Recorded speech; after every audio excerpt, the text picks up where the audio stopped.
Okay. Jess, how about just saying your whole name so that we can make sure we get everything right? Jesse Antoine Marcel. Seriously? Seriously. Antoine. Antoine. And you are a physician? Correct. And what field of medicine do you practice? Well, I specialize in ear, nose, and throat conditions, tonsillitis, ear infections, you name it. Anything above the clavicle I have to do with. And you also are in the National Guard? Correct. How long have you been serving the National Guard? Since 1978 or 79. Jess, I wonder if I can take you back to the night that your father came home. Do you have an idea about what time of the night that was and what you were doing at the time? Well, I was asleep for one thing. I want to say it was very early hours. It was either very late in the evening or very early in the morning when he came back here. And I had awakened both myself and my mother. And why did he wake you both up? He had something he wanted to show us. This apparently was some debris or something he brought in from the field at that time, and I understand he was on his way to the air base to deliver this, but he felt that this was unusual enough that he wanted us to see it first before he delivered it to its proper destination. And what happened? What happened after he woke you up? Well, he was, as I recall, very excited, and again he said, "I want to show you something," and so I got my house coat on, as did my mother, and he had gone out to the car and brought back in some metallic debris. I believe it was in a box. I don't recall whether I walked outside with him or not, but he made it seem like the 1942 Buick we had was loaded with the stuff in the back seat and in the trunk area. At any rate, he brought the material in and spread it on the kitchen floor, and in an effort to try to piece it together like a jigsaw puzzle to get some idea of the form of this, but unfortunately there was too much of it, too finely divided to do that. How old were you at the time? 11. And when he spread all this material out on the floor, what was your impression about what this material was like? How would you describe it? Well, initially just looking at it, I said, well, what's this all about? I'm sleepy. But then when you get down and looking at it, it was the unusual character of the debris, and I want to say that he said something like this is from a flying saucer, but I'm not sure that he said that, but the meaning was clear that this is something very special, and he wanted us to look at it. And what's your recollection about what the material looked like, felt like? Well, I could divide it into three major categories. I'm thinking back on it quite a few times. There was a lot of rather thick foil-like material, kind of not a shiny aluminum, but burnished or a slate gray type of aluminum metal. There was black plastic type debris like bakelite, which was shattered. It was very brittle material. And then there were fragments of what appeared to be I-beams, relatively small, but the typical I-beam type configuration. Let's talk a little bit about each category in a little bit of detail, if you will. Let's talk about first the foil-like substance. What was the size of this material? Well, I don't recall seeing any piece that was greater than 4 to 6 inches in circumference or in diameter. I don't recall whether I tried to test it for being able to tear it or bend it or anything like that. It was very light, and again, a dull metallic gray color. And there was a lot of that. How thick would you describe this material? Well, it was thicker than the usual kitchen foil. I guess there's a newer foil out now for heavy-duty use that is used in storing food, and that's approximately what it was like. In terms of thickness? In terms of thickness. Any other similarities to everyday household items that people... Well, it's metallic, that's about all I can say. Not shiny. And the pieces of the foil-like substance, what shape were they? Well, it was shredded, at least, torn. So irregular in shape? Irregular, right. And there was a lot of this material? Well, enough to cover the floor with. Was this... And more, because there was a lot more left in the car. Okay, that's what I was going to ask. He didn't bring in all Oh, of it? no, that was only one portion he had in the car. Okay. The weight of this material you described as light, would you say that it was unusually light, lighter than you would expect, or heavier, or anything at all unusual about its weight? Well, feathers. Very, very light. Very light. In other words, you could take a piece and it wouldn't just fall to the floor, but it kind of drift down fairly slow like a feather will. No, that's very interesting. And did you actually see that? No, I did not, but this is what, I would have thought it would be like, if I would have done that.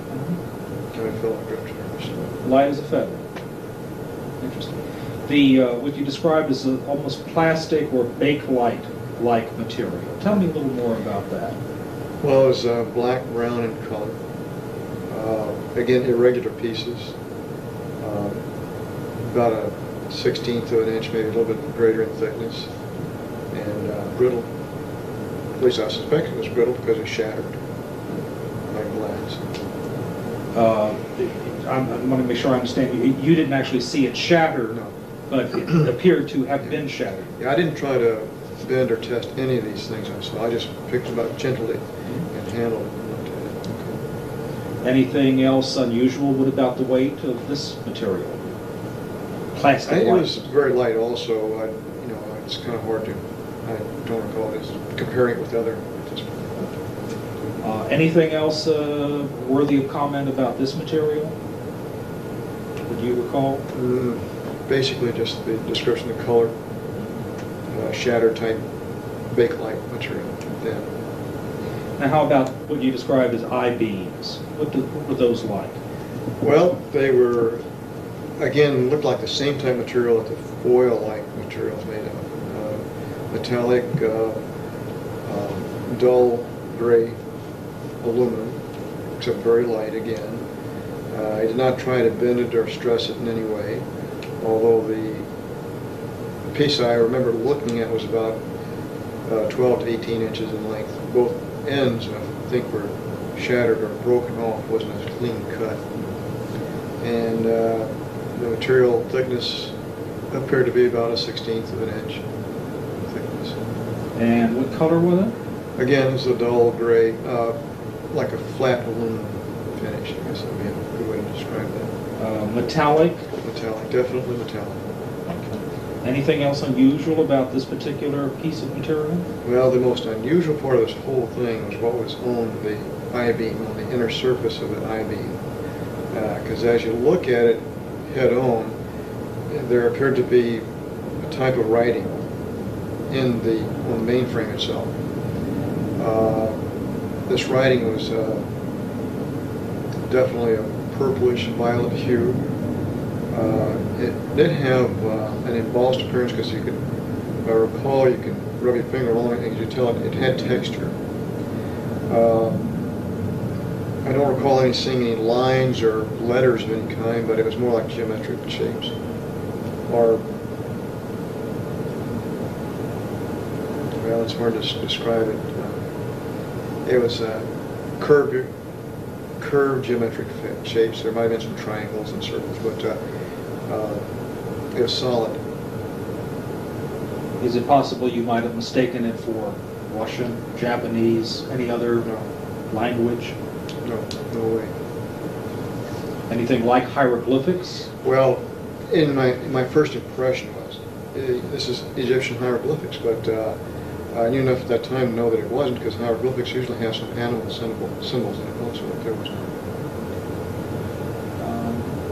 And the lettering, or we can call it lettering, of these symbols. Individual symbols. They were not connected. They were in color? Yeah, yes. But they were on a surface that was what? Well, the surface was the same color as the rest of the I-beam, dull metallic gray. So it's just the symbols that were in a kind of purple pink. That's right. That is the color that caught your eye. Here in all this mass of metallic gray pieces, here's this flash of color. What do you recall your father saying that night about how he came into possession of this material?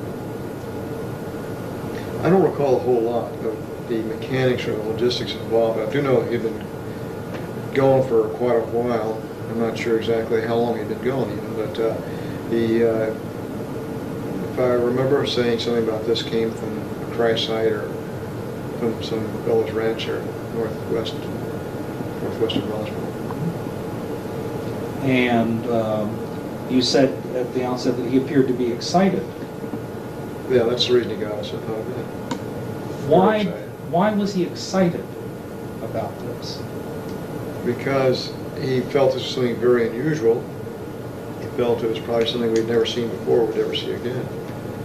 And again, I want to say that he said the words flying saucer, but I cannot be sure about that. I'm almost positive he did, but I can't recall verbatim what he said.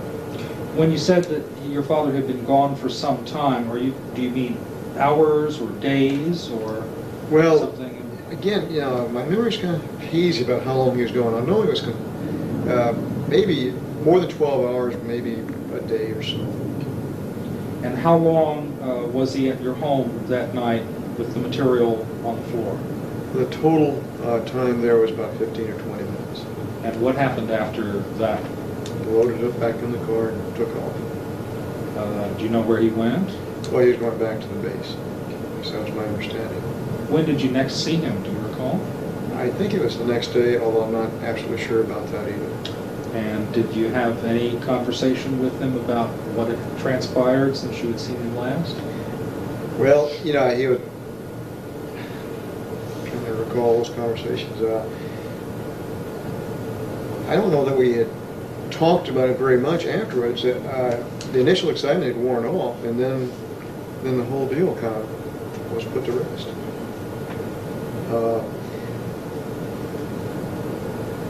There's still a feeling like there's something very unusual about this. It was not, something commonplace like they would like to say weather balloon or radar target.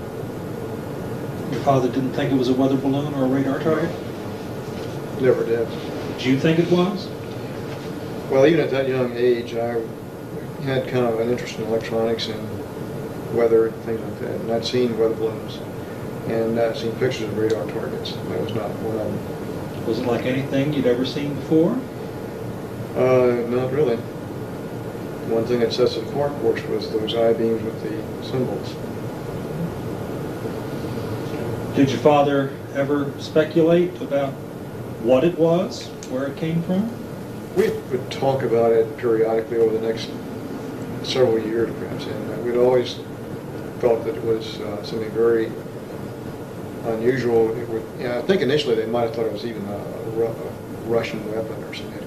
That was for the reason for the cover up or the burying the story. But later, it was determined it was not a Russian thing, and so that left one other possibility that it was something from out of our atmosphere. Was your father in the habit of discussing his work? Well, he was in intelligence. No, he was not. Not in the habit of discussing his work. So I guess it wouldn't be real unusual for him to be rather quiet about it. Yes. He was not given to, verbal diarrhea about things like that. But he obviously did eventually talk. Yeah, as time went on, the seed had been planted in the back of our minds that there's something very unusual about this. And from time to time, you'd read about some UFO sighting in the paper, and it would trigger maybe a little conversation about what this was. Knowing your father as you did, what do you think motivated him to go public with this account as he did? Well, this didn't happen for years, and he was a radio amateur, loved ham radio.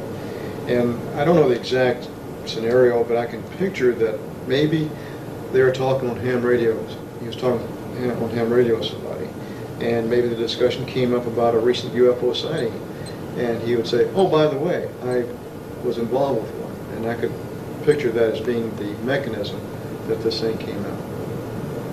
I don't know that to be sure, but that's, I think, most likely way. And when journalists and people came to ask him to be interviewed for this, do you think he had any reluctance? Do you know if he had any reluctance about speaking more publicly to a wider audience about this? Well, this is many years later, and he'd lost track or touch with the Air Force community. And I think at that time the uniqueness had worn off a bit, where he felt less constrained to keep quiet.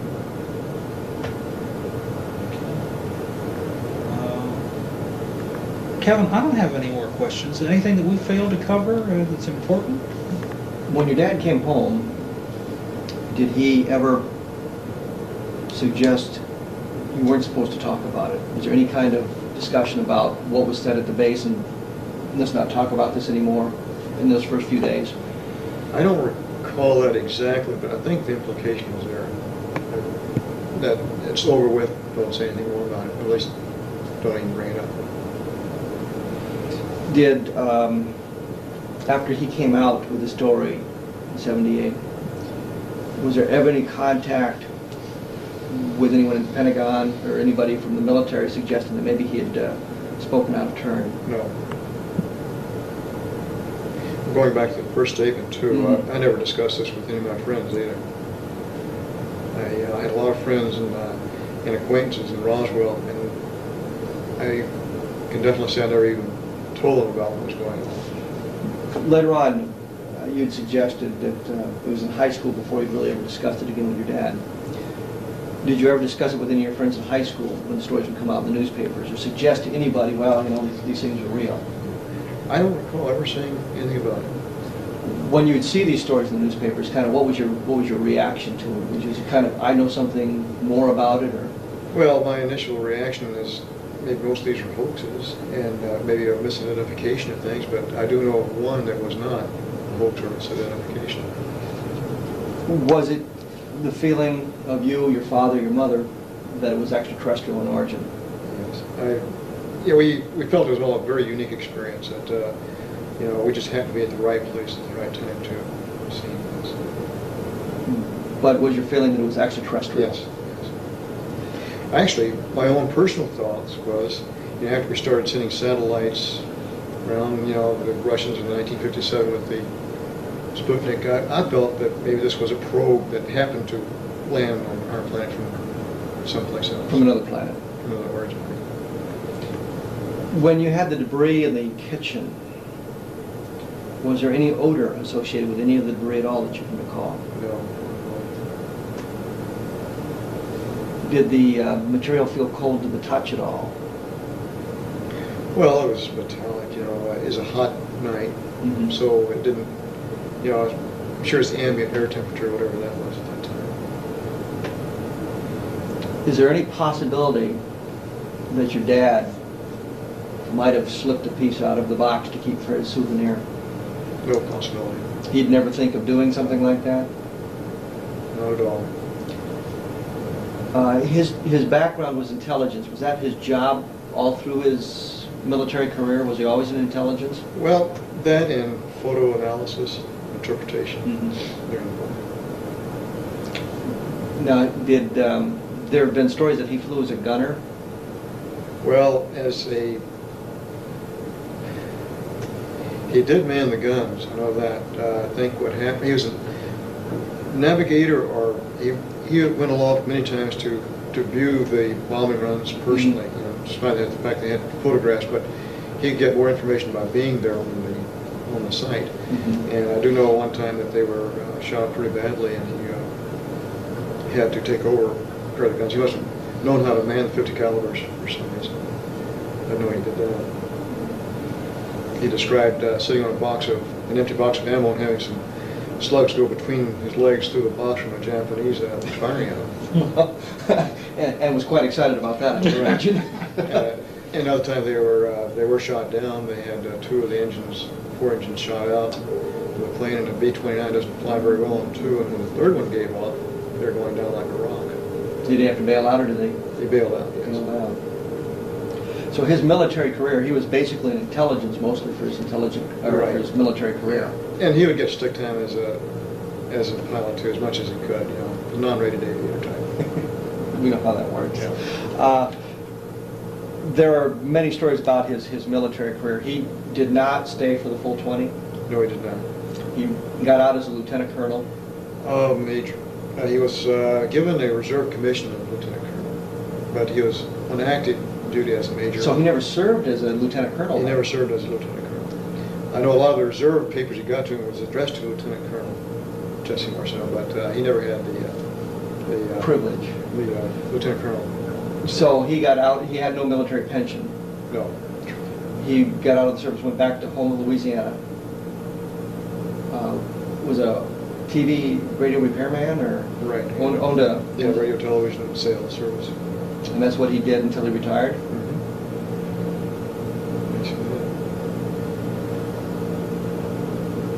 And the first time you remember him really talking about this, you were in high school. Said something while you were in high school. Well, about that time frame, because at that era, flying saucers were in the rage. You read about these reports in the papers and these sensational magazines and things like that, which tend to degrade the story. Yeah, so as if we need that sort of thing. But he was, for the most part, pretty close-lipped about this, even after he was out of the military. Right.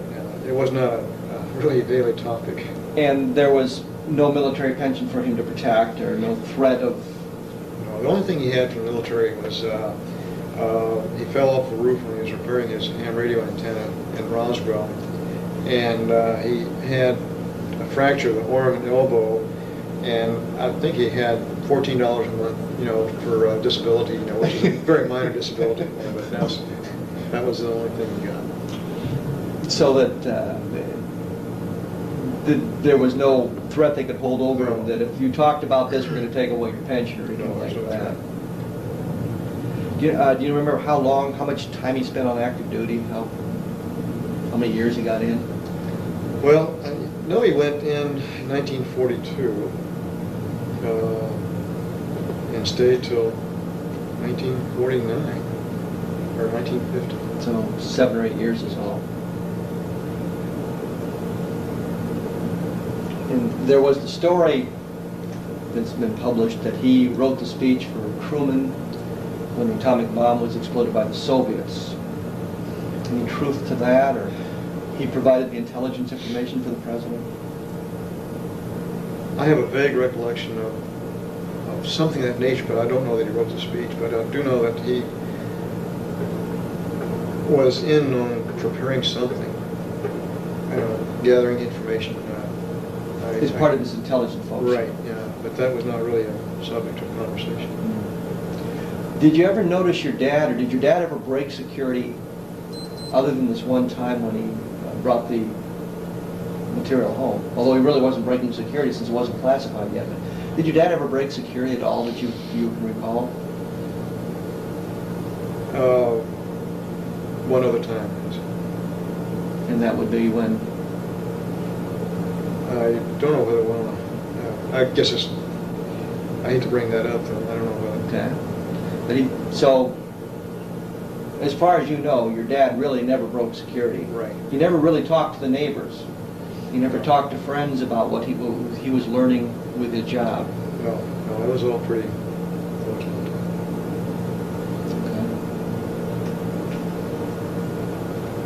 Okay. Jess, thank you very much.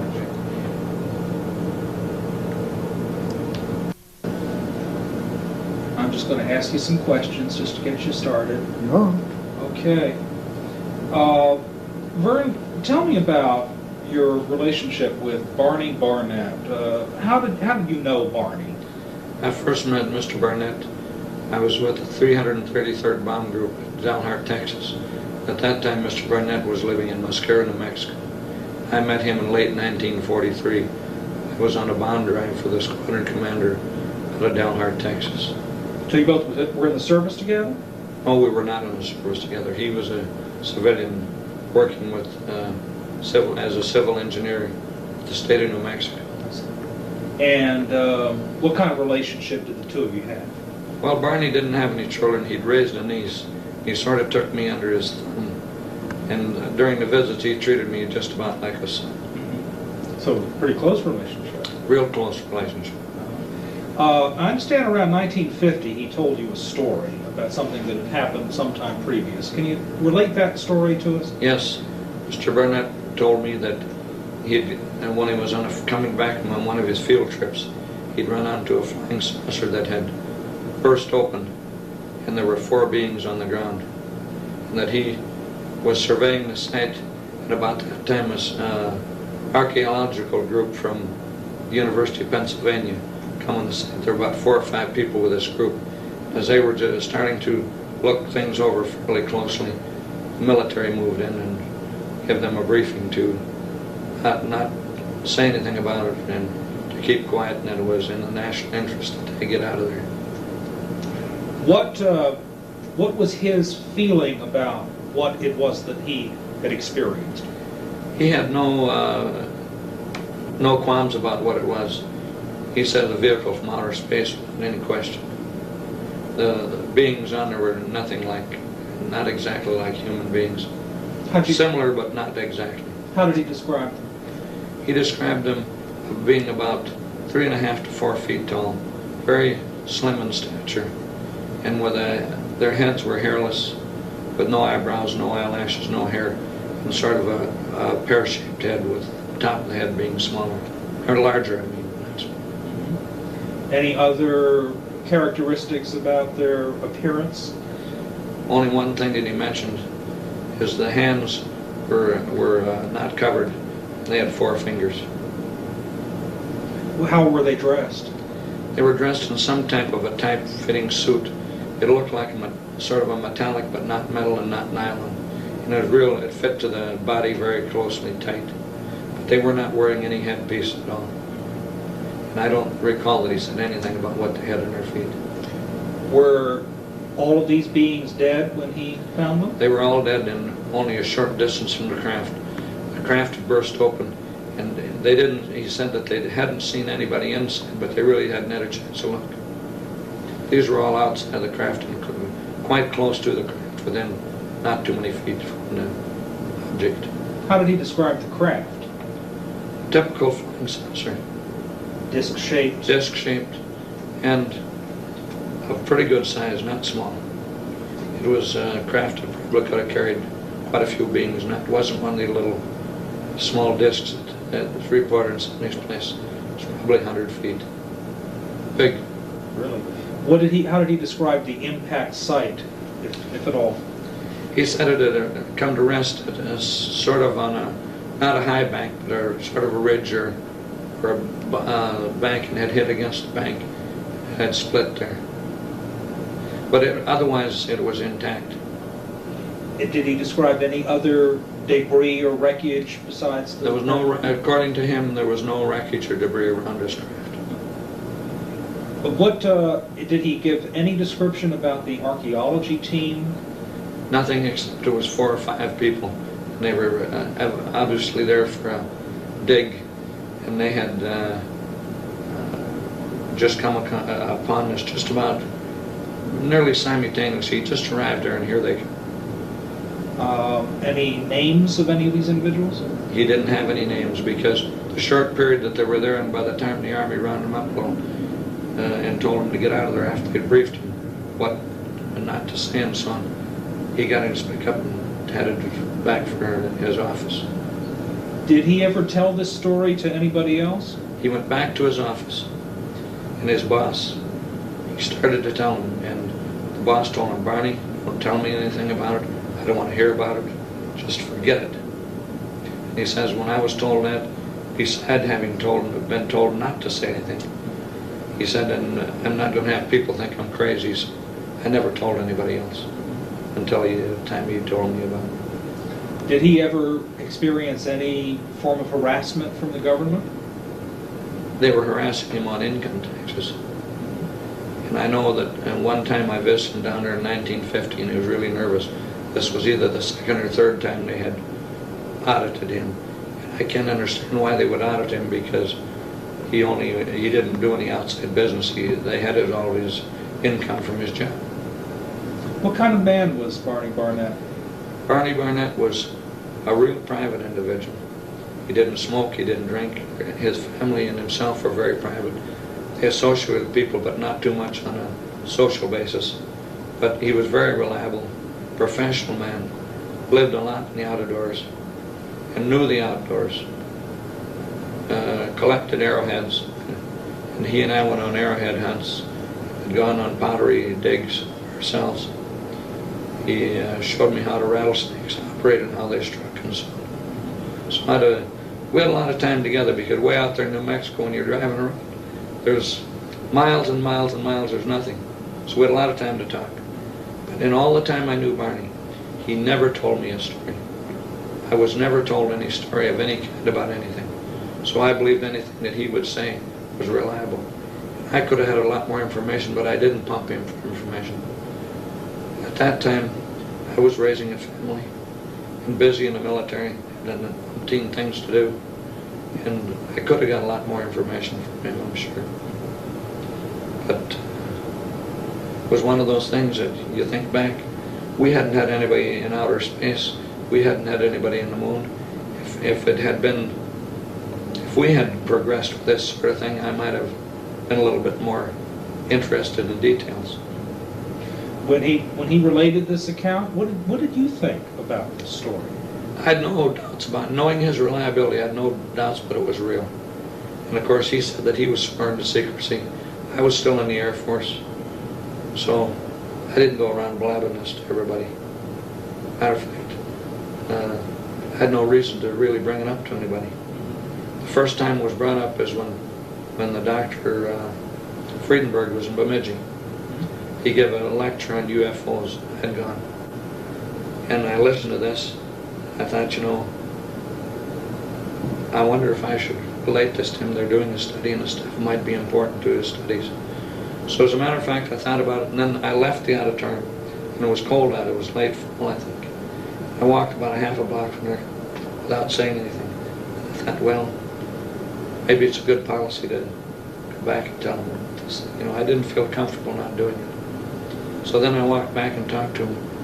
And a few days later, this Mr. Moore was near, and he came over to my house and interviewed me about the details that I had. Have you experienced any repercussions from having shared this? None. I haven't had anybody harass me. Everybody that watched Unsolved Mysteries, I've had nothing but good comments. Most people believe these actually exist. And I don't really believe that I've had one bad comment. However, they intentionally didn't give your address. But I had calls from every province in Canada except the eastern ones, from Florida, Texas. And the amount of people that seen this, I was amazed. So you don't have any regrets about having divulged this I have no story? regrets about it. As a matter of fact, I could tell the same story 1,000 times without changing it, because I know it to be actual facts. I'm not about to alter anything. And I wouldn't accept one penny or one dime to make any statement, because that would ruin the validity of what Mr. Barnett, and in respect to him, I wouldn't do it. As a former military man, what do you think our government should do now that this story is out? I can't see any reason why whatever information they have is not released. I think any information or documents should be released, because most of the public believes they exist anyhow. And I think the population now is better prepared to accept this sort of thing than they would have been in 1947, right after World War II. There was probably reasons why they didn't want it released. I can't see any reason for not releasing it. Okay. Anything that we've not covered that you want to talk about?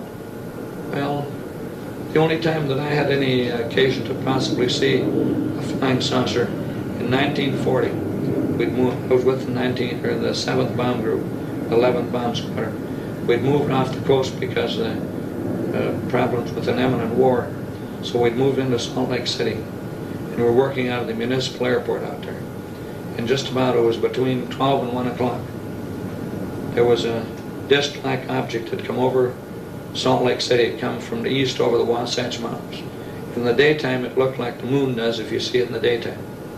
And there was 2 pilots that I knew out there. I can't recall their names. And myself out there. And we run for B-17. And we immediately started, didn't run the proper checks, in other words. Taxied right out the runway and took off. And we chased this. I mean, there was no hope. It was just distances.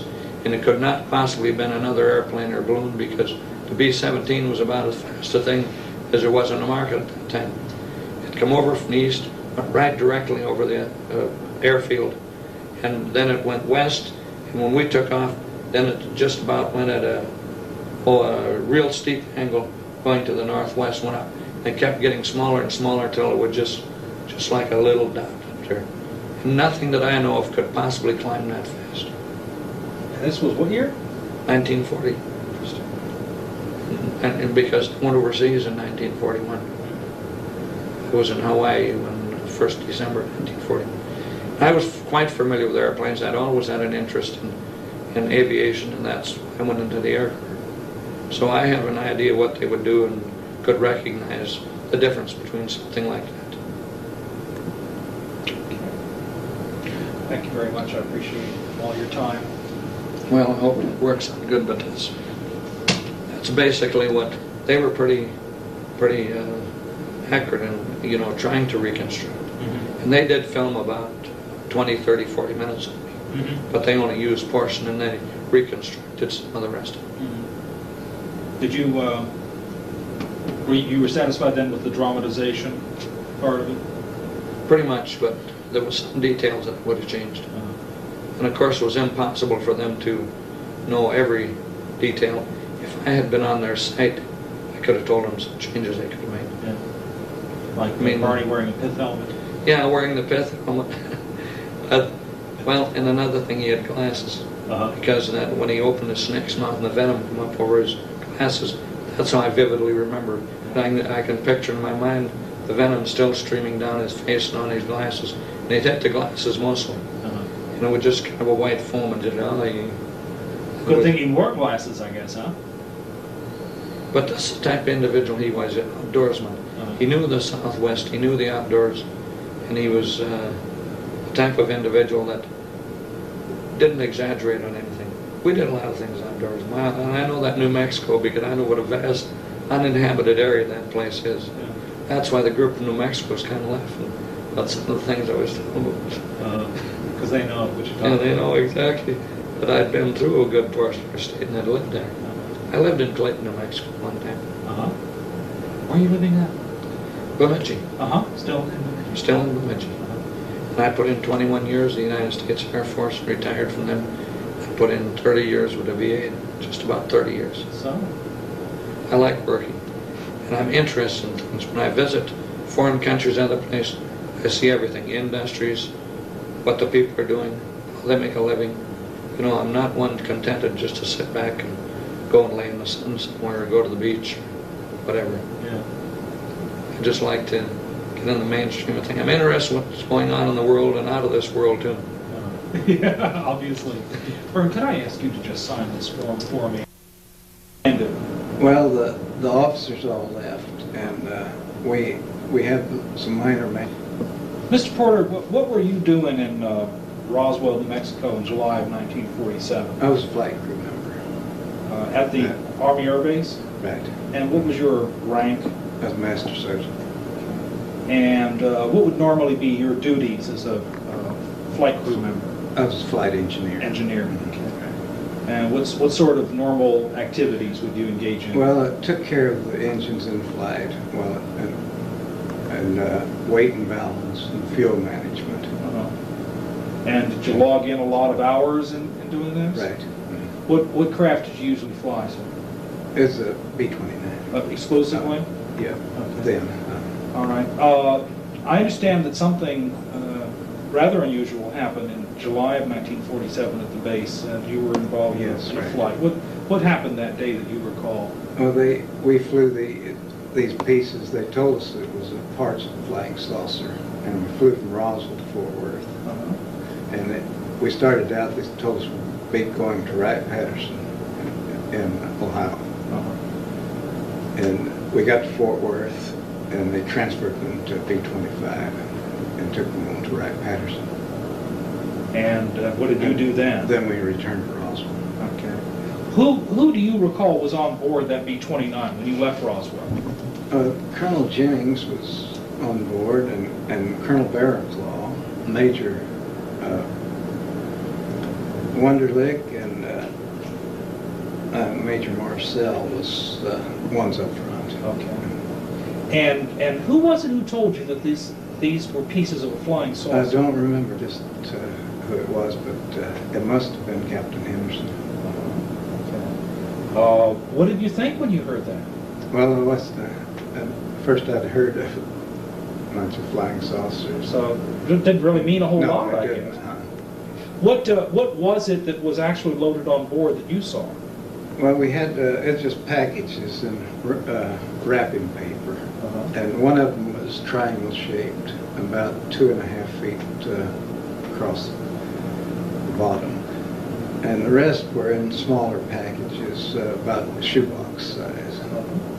The triangle shape, is that an unusual kind of packaging? It seemed to be. Yes. And this was brown paper on the outside? Right, with tape. And did you actually load this stuff? Yes, right. What was your feeling when you... Well, just like picked up an empty package. Is that right? Right. Very light. Right. From feeling the package, did you have a sense of what it was that was underneath the brown paper wrapper? Not really. Couldn't tell.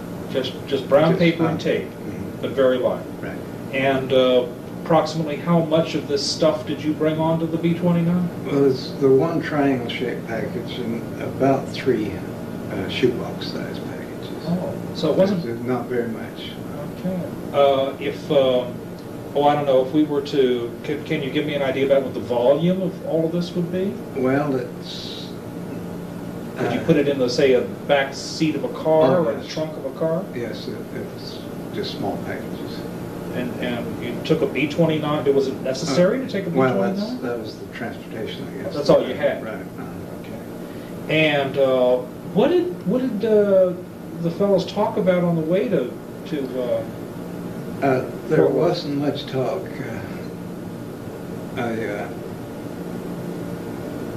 They didn't talk back and forth very much. Nothing about it. Yeah. Much. Would that be unusual? Was there normally a lot of conversation Well, between the This officers and wasn't crew? a regular crew, so How is that? Why do you say it wasn't regular? we had officers from other squadrons in the plane. And the Colonel Jennings was the deputy base commander, and Major Marcel was the intelligence officer. Would it be unusual for them to be on such a yes. flight? Oh, right. And you arrived at Fort Worth at Carswell, Right.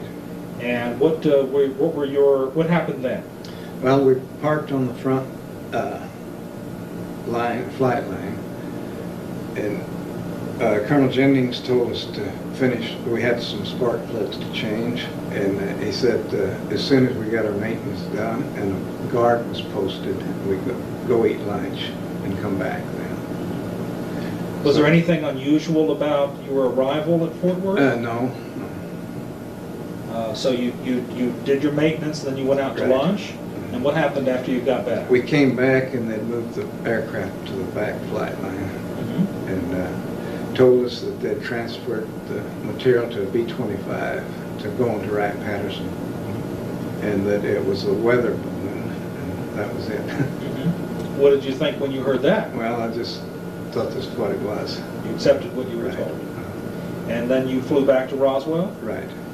Was there any conversation on the way back about No. this? How about after this episode? Was there any more? No, nothing. Was it something that just wasn't talked about, or did you feel that it shouldn't be talked about? We just thought it was a weather balloon, and that was it. That was it. Okay. Did you have? When did you first share, or when were you asked about your involvement in this? In 1979, Stan Friedman called me in 1979. And what did you learn anything more about this than you had known before? Not a whole lot, no. Does it surprise you to know that Jesse Marcel at least said that it was not a weather balloon. Well, not really. I never thought much about that. After all these years, what do you think it was? It wasn't a weather balloon. You're pretty sure of that? Right. Okay. That's because of what people said? Yes, right. You're out of the service Yes. for a while now, I guess. 27 years, I guess. Are you getting a pension? Yes. Have you gotten any kind of harassment or anything None at all. from having talked about this? No. Do you have any regrets about having talked about it? No. What do you think the government should do now about all this? Well, I think they should let the people know what's going on. You'd like to know, Yes. yes. So would we. Is there anything that we haven't talked about that you'd like to say, Mr. Porter? No. As long as we got it all straight. Okay. All right. Thank you very much. You're welcome. Mr. Porter, can I tell you a little bit about yourself? Where are you living now, and what's been your profession over the past few years? Well, at present, I and my wife reside in Southern California in a small community called Spring Valley. It's in the neighborhood of San Diego. I think for our purposes that's close enough. And I practiced as a dentist in that region from about 1952, after my release from active duty after following the Korean police action. I think that's correctly noted. Right.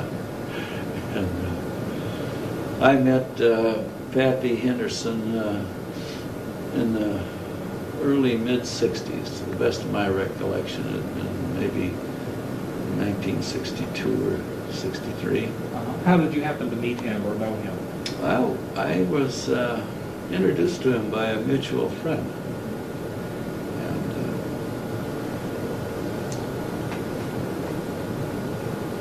we were, of course, one of my other vocations other than dentistry has been practice of studying metallurgy. And I think that's probably what got Pappy and I together. And as years went along, I went into other ventures. I wound up actually joining one of his because it really proved to be interesting, and I described that fully at our meeting today. But, I don't know what else to say. We gained a great deal of respect for each other, and I trusted his judgment as he did mine, I guess. Just was a very nice relationship that we developed. And when did he tell you about something that occurred that was very unusual in 1947? Well, it was, as near as I am able to tell, it would have been, and I think it might have been perhaps the 30th anniversary of that event. Because it was right about that time in the summer of 1978. Okay. And what was it that he related to you as to what had occurred? Well, and he, of course, we will understand, we were in a public place where we met frequently, and but we did speak in quite in a great deal of privacy, let's say. And he told me about the Roswell incident. When that incident occurred, why, I happened to have been in a period of inactive duty in my naval service, and I was living in northern Minnesota. And I guess the wire service never reached me. I was actually unaware of the Roswell incident. It was casually mentioned in our newspapers, perhaps as late as a month later. Who knows? But northern Minnesotans weren't too worried about what happened in Mexico. So what did Pappy Henderson tell you happened?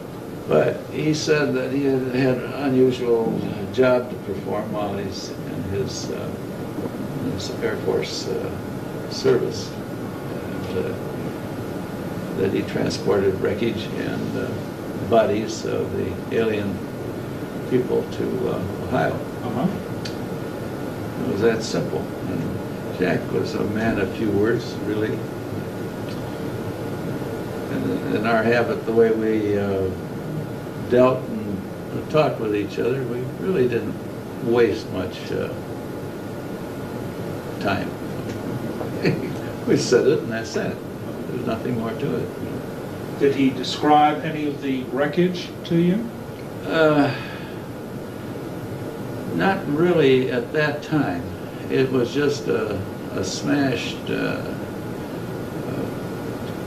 pile of, I guess, space wreckage, spacecraft garbage, and I guess some of the passengers there on suffered their death, of course. I really was more or less privileged to just be listening, so I refrained from asking a lot of questions.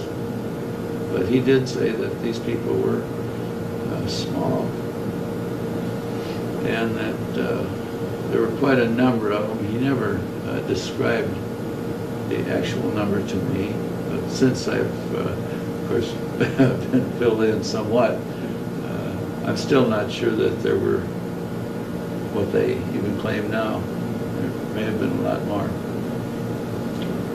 Did he describe their appearance any further than saying they were small? Not to me. I think he found the kind of distasteful. I was pretty well tuned into Jack's feelings, you know. And if something was bothering him, I'd be sort of aware of it very soon.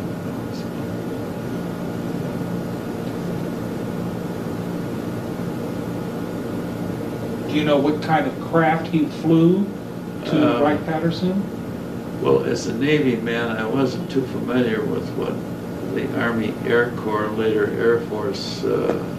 You know, my experience with airplanes ended with the Taylor craft and Pipers and Aranca sedans and things like that. Pre-World War II, things that I flew. The rest of it was lost. But it was one of the Bs, B-29 perhaps. Did he say what his takeoff point was? Well, I assumed it was Roswell. He did not say to me where it was from. But that he did say that he was going to Wright-Patterson. Yep, that's where he did say, and he said that the remains were there. And he said very likely in a frozen state. Which would lead me to believe that, that being the case, that autopsy work was being planned. And would have undoubtedly been performed. So. Did he relate any information following this flight that would shed some light on what the wreckage or the bodies were all about? No, it was perhaps a year later. We were meeting again under about the same circumstances. We decided to have a game of pool, and when we had a little break in our game, why he produced this piece of metal for me to look at. He said, what do I think of it? I said, well, it's different. And I felt it, and it did feel different. And I studied it some. I was able to determine that its the metal structure was different than alloys like we have in our aircraft, for instance. And of course, he did preface his question by stating this was from this craft. Apparently, I think it was a case of appropriation that he acquired this, you know, for future study perhaps. At any rate, I gave it a good thorough looking at and decided that it was an alloy that we are not used to, or we have not, we don't think we do. But there is a possibility we may be able to come up with something like it. And what do you, It's a you very base this? big, roundabout statement. I understand. How about describing it for me? What did it look like, feel like? Well, it was a lustrous, a gray lustrous metal that resembled aluminum. It was lighter in weight and much stiffer. If you're familiar with aluminum alloys like ST37, it's a very stiff, tough aluminum. Well, this was harder and stiffer than that. Could you bend it? No, not, and I didn't want to try. The edges were pretty sharp, and Jack didn't want to let it out of his personal ownership, you know. So I couldn't take it into my lab and do some testing on it, which I really would like to. Number one, I'd like to have found out what it would take to machine it. In other words, in machinist language, to mill it. That decision came as a result of our having made an alloy similar to it, which up to this point no one's been able to scratch it, so to speak. But that's kind of beside the point. But I think this is one of the reasons that Jack showed me this piece, because our association had gone on quite a few years, and he trusted me, and I didn't tell anybody about it. I think this is my first discussion, or at the meeting as of this date. Publicly. So What did he do with this piece of metal? he put it in his pocket, and that's the last I've seen of it. It's probably in his personal effects somewhere. His wife states that there's many boxes of his things that she hasn't gone through or opened or looked at. So could be that that piece is there, and I'd certainly recognize it if it were. My feeling was that the metal itself was not, it didn't have a crystal lattice structure like alloys that we make, that it was more of an amorphous form, and that the fractures of the edges were more like fractures rather than tears.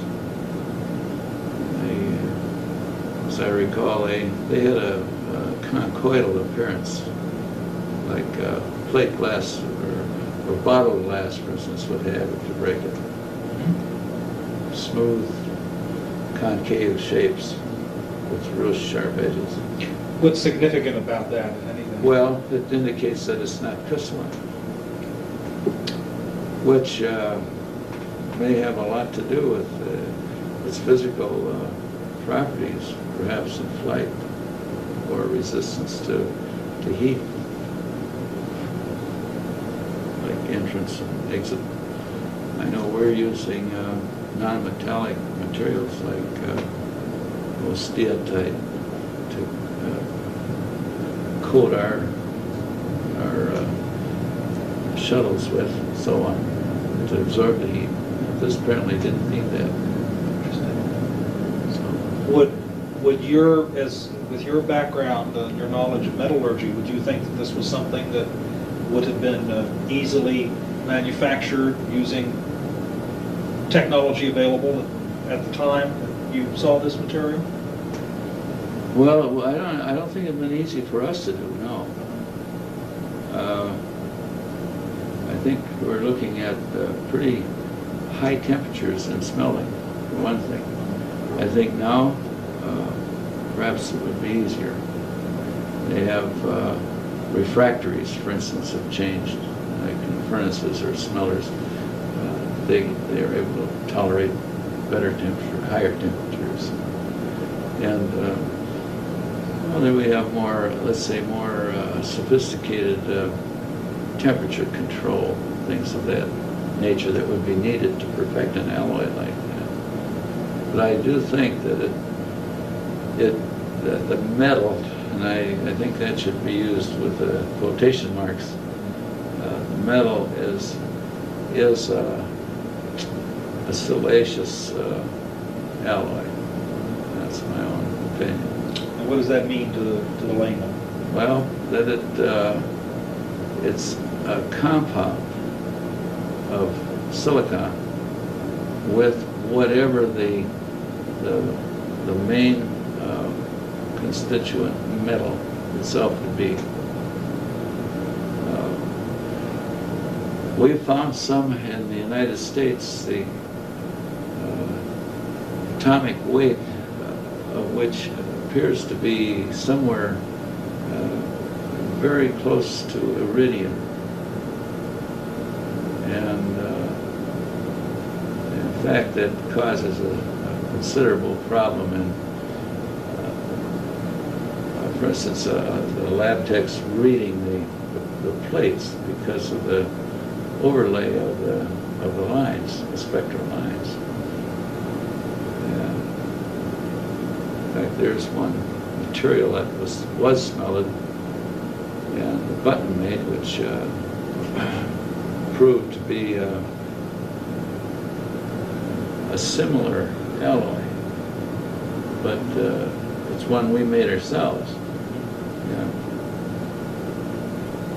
It weighed a lot more, though. It's heavier. What is your own belief about what this fragment was from? What did it represent? Well, I think it was one of the structural parts, not the thinner materials. I know that Jack himself, well, he stated to me, as far as the thin materials go, that was the lining of the craft, and that when properly energized, it produced perfect illumination inside. That you had a total easy light with no shadows. But that's why I asked today this gentleman that I think it was Jesse, that had his hands on some of that thin material, if he had seen it in the dark. right. I guess he hadn't paid any attention to it. He's pretty young then anyway. So. Well, that would be kind of interesting to see if it could be energized or polarized, maybe, is all it would need to be. It's hard to say. It'd take a little, take a good old scientist, maybe one of our physicist friends who could tackle that and light the place up with a piece of that, you know. It's barely possible. So. What do you think this was from, though? I mean, what was this? What I was think this thing that was recovered? Yeah, well, I think that metal, that thin material, was different. I didn't see any of it, but from what I've seen of the pictures and so on, I don't think that's the same metal. Is it your feeling that this was from an extraterrestrial spacecraft? Oh yes. Well, there's no question in my mind about that.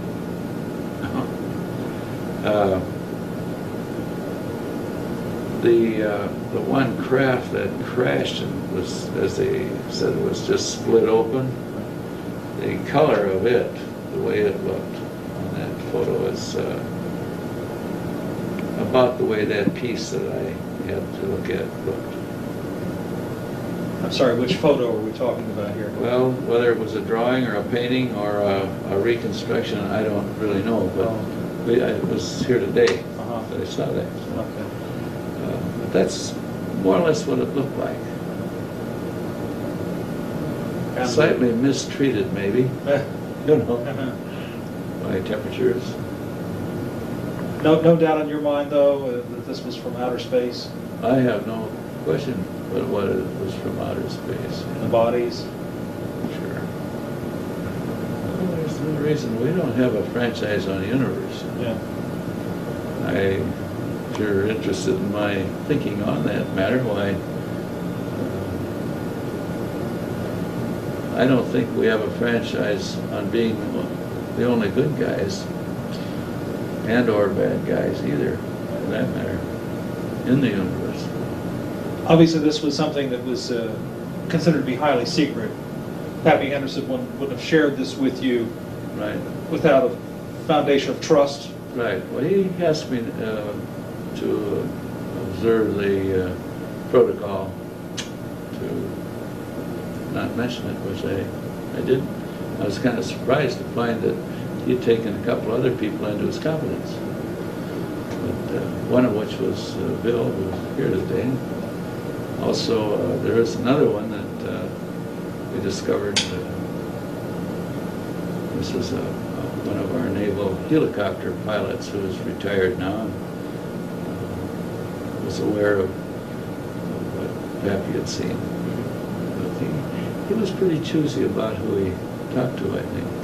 Did he express any feelings about the secrecy aspect, or why it was that he wanted to share this information with? Well, Jack had become ill with adenocarcinoma, and I would guess that he probably wanted to leave it. I think Bill Lounsbury expressed that notion. I think he wanted to leave it just in case he did die, which is worked out he did. But oh, he had great hopes that he would be given a ride, and it probably would have occurred by now. It seemed like he had it sort of set up in some way. It's beyond my knowledge of his activity. But you know, you take the case at Switzerland event and the Palladian arrivals there. In fact, all the footage that was made of those spacecraft, and which incidentally I've seen some of the film on that, and it greatly resembles our Channel 13, or if that's the right channel, in L.A. That photograph, the two that flew over just it's either in Anaheim or Orange. They just came in and made us swooping in and out, and someone just happened to be taking some pictures and managed to photograph that in action, and the films proved to be genuine. And those looked, for all the world, exactly like the ones in Switzerland. And, yeah, Pappy made a great effort to apprise me of what all that Swiss thing was about. In fact, he spent quite a bit of money on books for me and things of that nature, some of which involved some of our own military, where they were doing intensive study to verify the authenticity of these Swiss landings. And they, I think to a man on these panels, concluded that they were real. And all the school children over there, I've seen pictures and movies of those people. You can't have 38 kids all give you the same story, usually on anything. But on this one issue, boy, there was no question about it. Plus the description of the squadron commander in that case was a lady, and her squadron was 3, and she described her craft and allowed him to photograph. As far as this metal fragment's concerned, do you have any idea where it is now, today? No, I don't. I think if it's anywhere, it'd be in his personal effects. It was pretty traumatic when Jack died. At that time,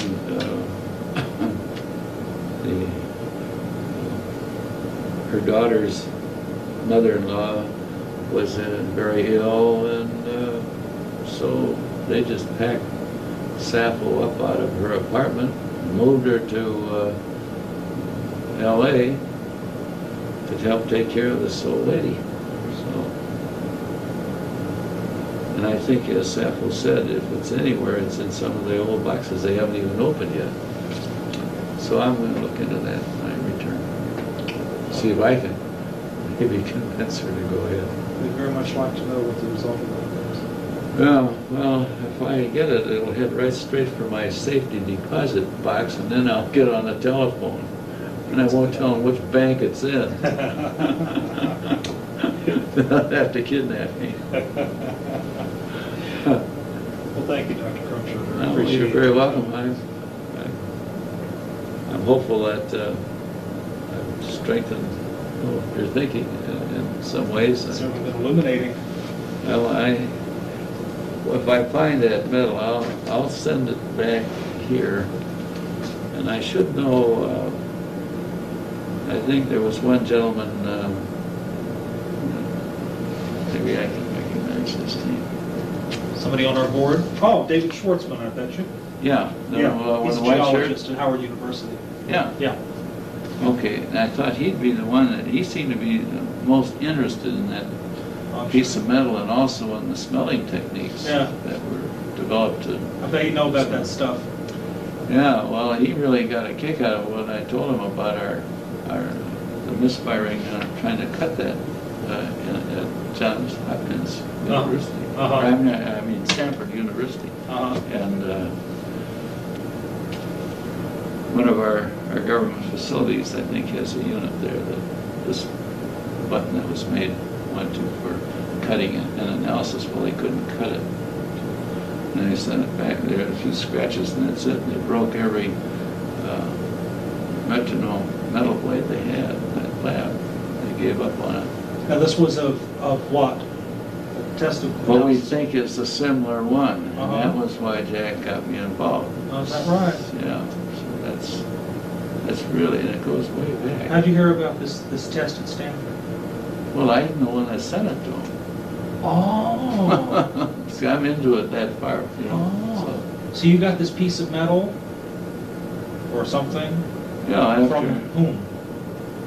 the button that went to Stanford, Right. I made it. Oh, okay. This is a fabricated Yes. thing, not Right. something. Okay, I want to make sure I understand that. Right. Okay, Dr. Crumshaw, could I get you to sign that for me? Sure. You can read it first if you want.